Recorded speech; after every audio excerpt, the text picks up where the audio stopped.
أعوذ بالله السميع العليم من الشيطان الرجيم. بسم الله الرحمن الرحيم. الحمد لله رب العالمين. الصلاة والسلام على سيدنا محمد وآله الطيبين الطاهرين.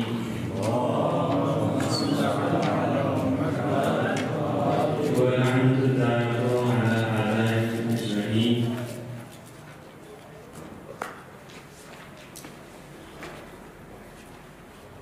قال الإمام علي بن أبي طالب عليه السلام في دعاء المشهور الصباح: يا من دل بذاته على ذاته.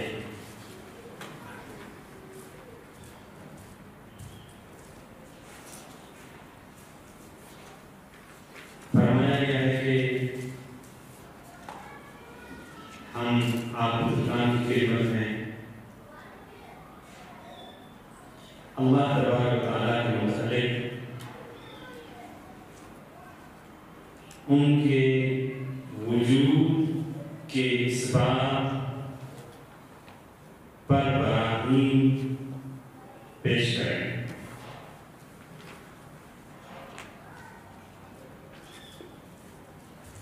سب سے پہلے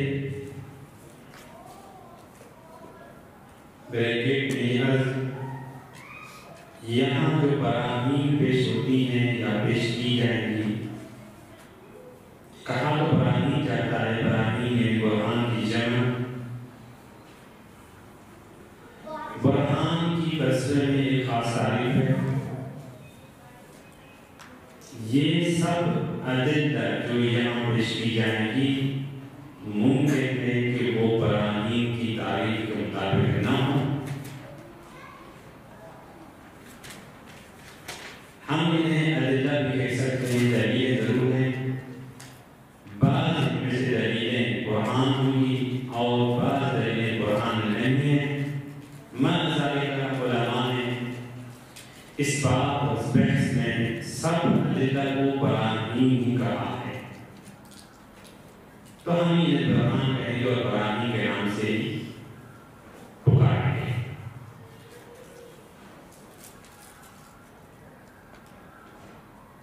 حقیقت میں اللہ تبارک و تعالیٰ کا وجود ابدع البریات ہے اور اوضح الواضحات ہے۔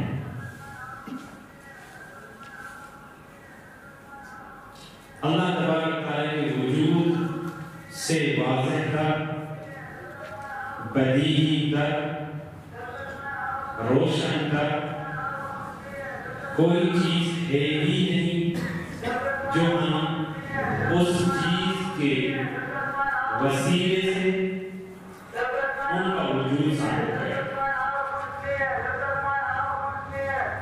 جس چیز سے بھی ہم اللہ تبارک و تعالیٰ کا وجود ثابت کریں گے وہ خود خدا سے روشن نہیں ہے، اس سے واضح نہیں ہے، اس سے بدیہی نہیں ہے۔ یہی وجہ ہے کہ کہا گیا ہے اور درست ہی کہا گیا ہے کہ وجود اللہ سبحانہ و تعالی ابدع البدیہات ہے، کسی دلیل کا برہان کا محتاج ہی نہیں ہے۔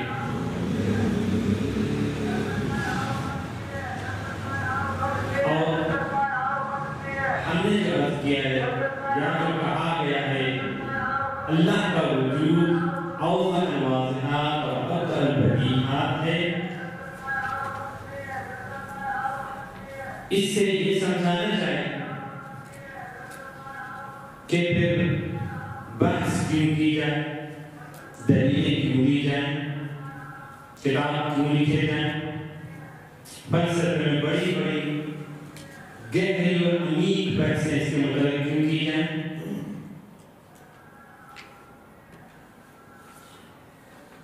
اس کے جواب میں اتنا ہی کافی کہ وضاحت کے مراتب ہیں،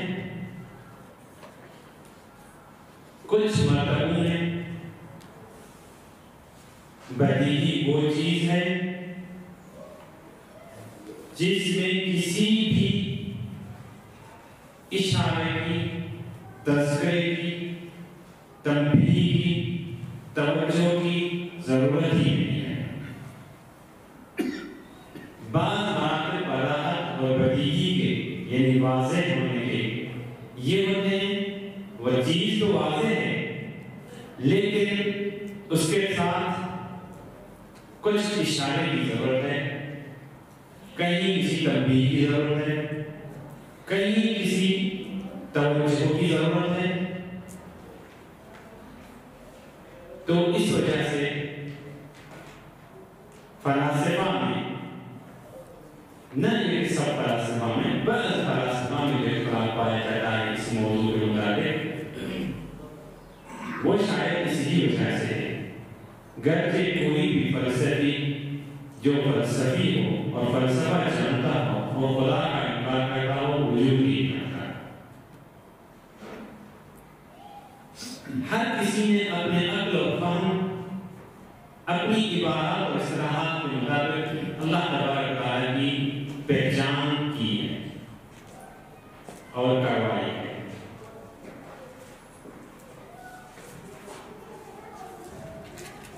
یہی مطلب ہے جس کی طرف قرآن کریم اور بعض روایات اور دعاؤں میں بھی یہی مطلب اور یہ بات وارد ہوئی ہے۔ جیسا کہ قرآن کریم کی یہ آیت کریمہ، افی اللہ شک فاطر السماوات والارض، کیا خدا میں شک ہے؟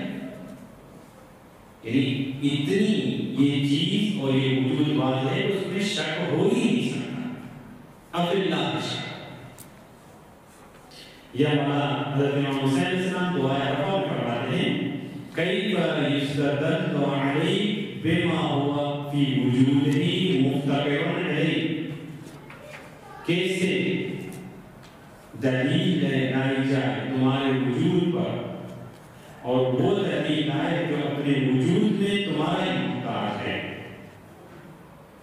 ایکون لغیر من الظہور ما لیس لک، آیا تمہارے غیر میں وہ ظاہر اور ظہور ہے جو تم میں نہیں ہے؟ حتی یکونو هو المظہر لک، تاکہ وہ غیر تمہیں ظاہر کرنے والا ہو۔ متا غبت حتی تحتاج الی دلیل یدل علیک، کب غائب ہوئے کہ دلیل محتاج ہو تمہیں ثابت کرنے اور تم پر دلالت کرنے کے لیے۔ متا بعدت حتی تکون الآثار حیلتی توصل علیک، کب تم دور ہوئے ہو کہ آثار تم تک پہنچائیں۔ تو علی کل حال یہ مقدمے کے طور پر مطلب کی طرف توجہ دینا لازمی تھی۔ ایک دوسرا مطلب بھی بعنوان مقدمہ لازمی ہے کہ اس کی طرف توجہ دلائی جائے۔ اس کے بعد ہم اپنے اصل مطلب پہ آئیں گے اور براہین و ادلہ علی وجود اللہ سبحانہ و تعالی عرض کریں گے۔ دوسرا نمبر مطلب جس کی طرف اشارہ کرنا لازمی ہے وہ یہ کہ اللہ تبارک و تعالیٰ کے متعلق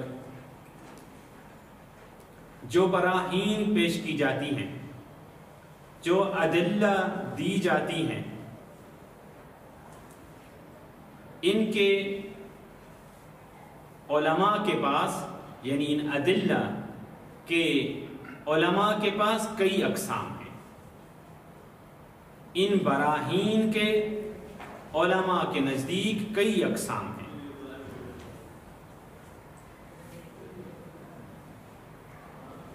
جن میں سے بعض کی طرف ہم اشارہ کرتے ہیں اختصاراً. بعض نے اللہ تبارک و تعالیٰ کے وجود مقدس پر ادلہ کو دو نگاہوں سے دکھائے اور دو قسموں میں تقسیم کر کے بیان کیا ہے. وہ دلیلیں جنہیں تجربی کے نام سے کہا گیا ہے، وہ دلیلیں جنہیں تعقلی کے نام سے کہا گیا ہے. دلیلوں کے دو قسم بنائے ہیں انہوں نے. تجربی دلیلیں یعنی جیسے لفظ سے ہی واضح ہے، جس چیز کا مشاہدہ کیا گیا ہو، جس چیز کا تجربہ کیا گیا ہو، جس چیز کو حس اور محسوس کیا گیا ہو. بس جو چیزیں مشاہدے میں، حس میں، تجربے میں آئی ہیں، ان کے طریقے سے خدا کو ثابت کیا ہے، خدا کے وجود پر دلیل لائی ہے. اور دوسری قسم کی دلیلیں وہ جو دلیلیں عقلی ہیں، عقلی محض ہیں، یعنی دلیل فلسفی ہے، دلیل منطقی ہے. اس طرح ہم ان دلیلوں کی توجیہ دے سکتے ہیں. تو بعض نے خدا کے وجود کے متعلق جو دلیلیں ہیں ان کو اس طرح تقسیم کیا ہے. بعض علماء نے ایک اور تقسیم فرمائی ہے اور اس تقسیم کے حوالے سے اللہ تبارک و تعالیٰ کے متعلق براہین اور ادلہ پیش کی ہے. وہ تقسیم منطق کی اس اصطلاح کے مطابق البرہان اللمی والبرہان الانی. انشاءاللہ ان کی توضیح خود جب ہم برہان پیش کریں گے اس میں زیادہ آئے گی. مختصراً یہ کہ لمی دلیل یا برہان وہ ہوتی ہے جو علت سے معلول کی طرف جایا جاتا ہے، اور برہان انی وہ ہوتی ہے جو معلول سے علت کی طرف جایا جاتا ہے. بعض نے اس طرح تقسیم بندی کیے وجود اللہ سبحانہ و تعالی کے اس بات کے لیے. بعض دیگر نے جیسا کہ مرحوم علامہ محمد تقی مصباح یزدی رحمۃ اللہ علیہ نے کی ہے، تو انہوں نے ایک اور تقسیم پیش کی ہے. وہ کہتے ہیں کہ برہان کے تو کئی قسم ہیں، 10 یوں برہانیں پیش کی گئی ہیں، دلیلیں پیش کی گئی ہیں اللہ تبارک و تعالیٰ کے وجود کے متعلق. کہتے ہیں ان سب کو اگر دیکھا جائے تو 3 قسم کی ہو سکتی ہیں. پہلا قسم انہوں نے کہا ہے وہ براہین یا وہ ادلہ جو آثار اور آیات الہیہ کو مشاہدہ کرنے کے بعد اللہ تبارک و تعالیٰ پر قائم کی جاتی ہیں. خدا کے آثار دیکھے گئے، خدا کی آیات اور نشانیاں دیکھی گئی، انہی نشانیوں کے ذریعے، انہی آیات کے ذریعے اللہ تبارک و تعالیٰ کے وجود مبارک کو اور مقدس کو اس بات کیا گیا. جیسا کہ انشاءاللہ آگے ہم بیان کریں گے، اسے برہان نظم ہے. تو برہان نظم یہی آثار الہیہ کو دیکھ کر، ان کے نظم کو دیکھ کر برہان نظم کو تشکیل دیا گیا ہے. یہ پہلے قسم کی دلیل ہے، یعنی پہلے قسم کے دلیلوں کا ہم اردو میں کہہ سکتے ہیں ٹولہ ہے، گروہ ہے. پہلا گروہ ایک دلیل نہیں ہے، اس میں کئی دلیلیں ہیں. کئی دلیلیں ہیں جو آیات الہی اور آثار الہی کو دیکھ کر اللہ تبارک و تعالیٰ کے وجود مقدس کو ثابت کیا گیا ہے.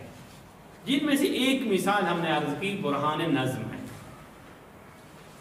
دوسرے قسم کی دلیلیں یعنی دوسرے قسم کی دلیلیں یعنی وہ دوسرا گروہ دلیلوں کا، دوسرا ٹولہ دلیلوں کا، وہ ہے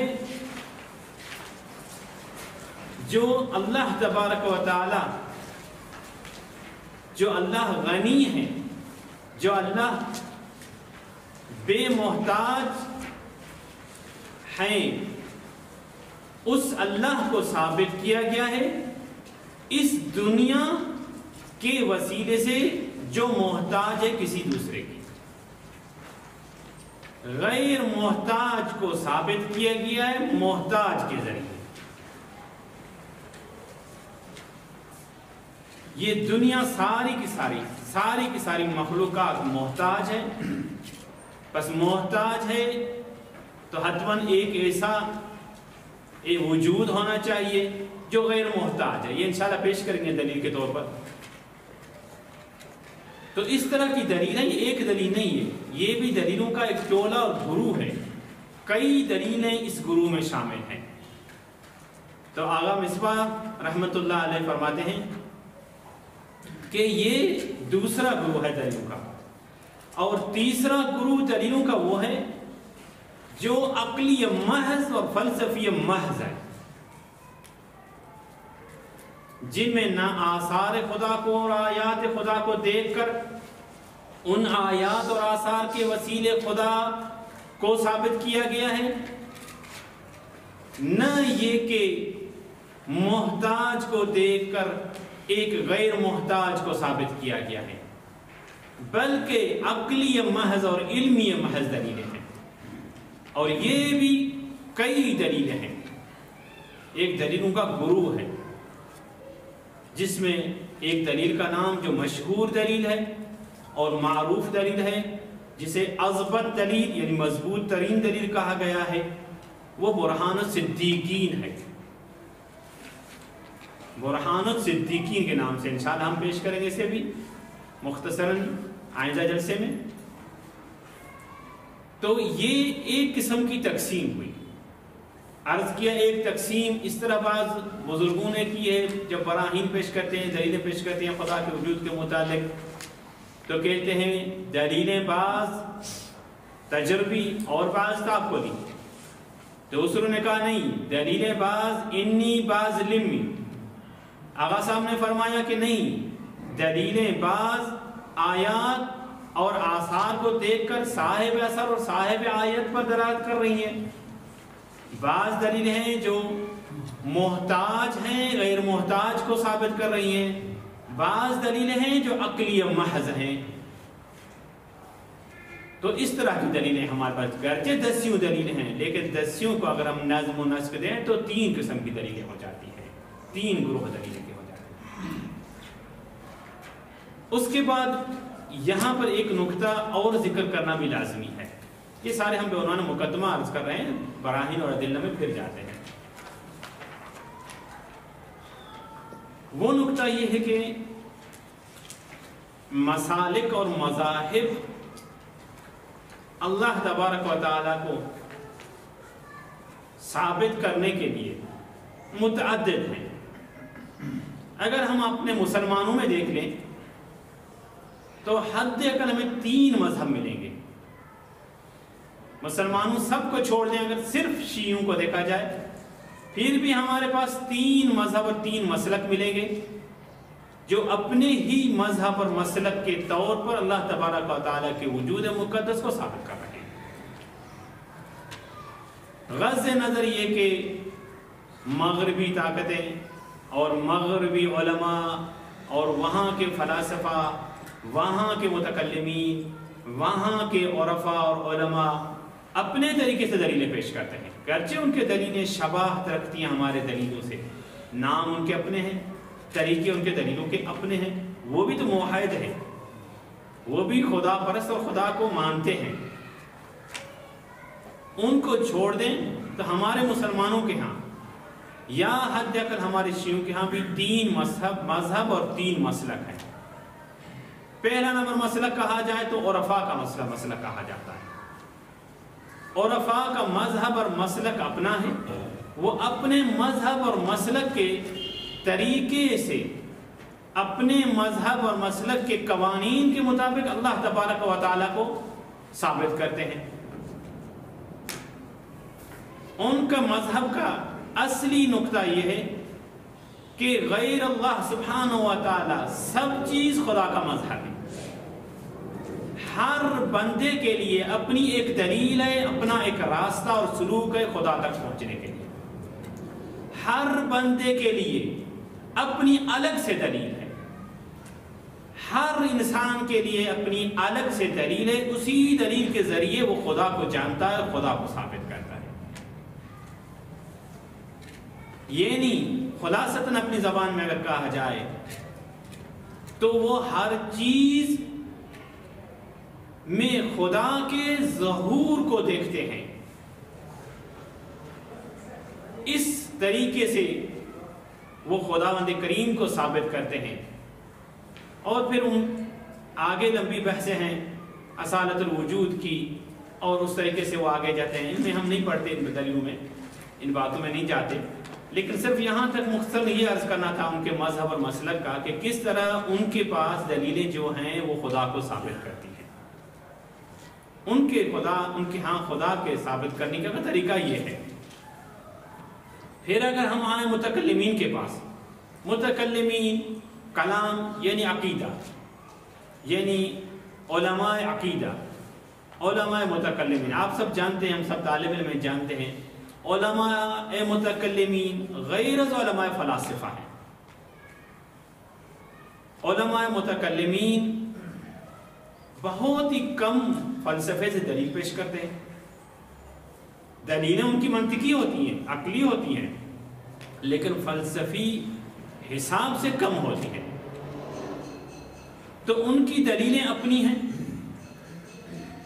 انہوں نے اپنی دلیلیں پیش کی ہیں، انہوں نے اکثر وہی دلیلیں پیش کی ہیں یا ان کی طرف اشارہ کیا ہے جو قرآن کریم نے اللہ تبارک و تعالیٰ کے متعلق، خود خدا کے وجود کے متعلق اشارتاً، کنایتاً یا صراحتاً پیش کی ہے، یا روایات مقدسہ میں یا ادعیہ شریفہ میں اہل بیت علیہ السلام نے جو خدا کے متعلق دلیلیں پیش کی ہیں یا ان کی طرف اشارہ کنایہ فرمایا ہے، تو متکلمین کے پاس اکثراً دلیلیں پیش کرنے کا یہی طریقہ ہے۔ باقی تیسرا مذہب رہ گیا فلاسفہ کا۔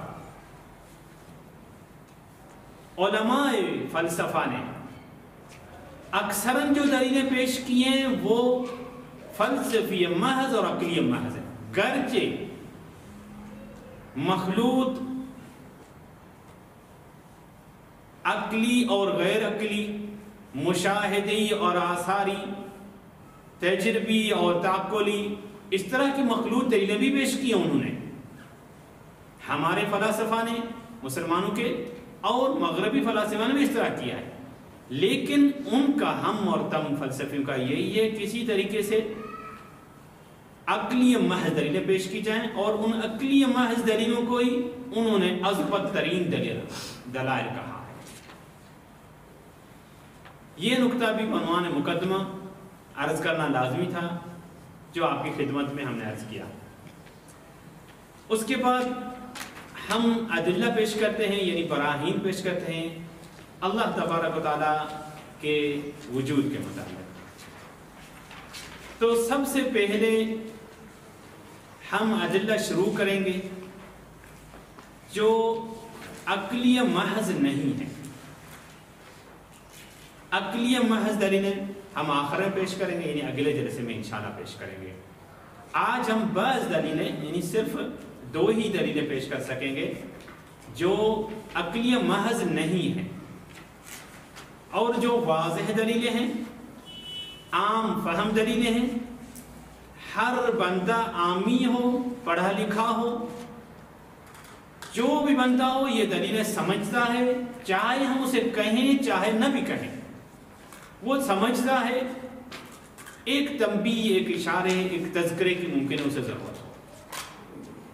تو پہلی نمبر دلیل وہ ہے جسے دلیل فطرت کہا گیا ہے۔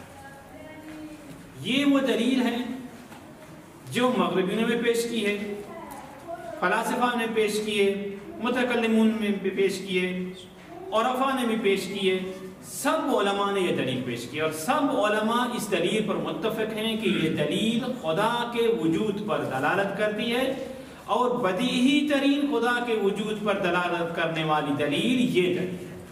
دیکھیں، بدیہی ترین، ایک مضبوط ترین، ایک اور چیز ہے بدیہی ترین۔ یعنی واضح ترین، روشن ترین، آسان ترین جو دلیل ہے خدا کے وجود پر دلالت کرتی ہے وہ فطرت ہے۔ فطرت سے مراد، فطرت کی معنی لغت میں تو کئی لکھی گئی ہیں، غریزہ، طبیعت، جبلت، عقل اور اس طرح کی کئی معنی لکھی گئی ہیں، لیکن فطرت کی معنی لغت میں دیکھنے اس کے بجائے ہم خود اپنی فطرت میں اور اپنے ضمیر میں دیکھیں تو بہتر ہم سمجھ سکتے ہیں۔ اسی فطرت کے طریقے سے، اسی فطرت کے ذریعے سے ہر انسان اللہ تبارک و تعالیٰ کو جانتا ہے اور اس کی معرفت رکھتا ہے۔ محالات میں ہے کوئی انسان ہو اور اللہ تبارک و تعالیٰ کو نہ جانتا۔ فطری طریقے سے، اپنے ضمیر کے طریقے سے، اپنی طبیعت اور غریزے کے طریقے سے ہر انسان اللہ تبارک و تعالیٰ کو جانتا ہی ہے۔